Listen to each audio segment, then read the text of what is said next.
3 নম্বরে যাকে রাখছি তাকে গতবার আমরা 1 নম্বর বেঁচেছিলাম, অর্থাৎ তাদের জুড়িকে শিবপ্রসাদ এবং নন্দিতা, তারা গত বছরে 1 নম্বরে ছিলেন। কেন 3 নম্বর?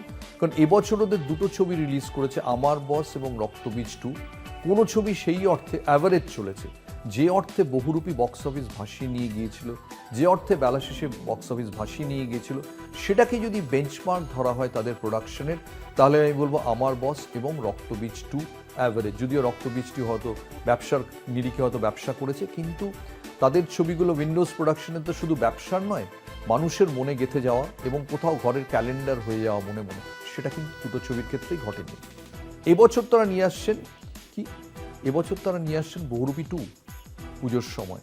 এই ছবিটা কি হবে আমরা তাকিয়ে থাকলাম। এবং মনে রাখবেন, আমরা শিবপ্রসাদ নন্দিতার কথা বলি, তার সঙ্গে জিনিয়া সেনও এখন আছেন, যিনি সংলাপ লেখেন এবং একটা ক্রিয়েটিভ ডিরেক্টরের কাজ করেন। জিনিয়া সংলাপ লিখেছেন কিন্তু রক্তবীজ 1 এবং খুব ভালো রিসার্চ করেছেন। দেখা যাক এই ট্রায়োর কম্বিনেশনটা কি নিয়ে আসে।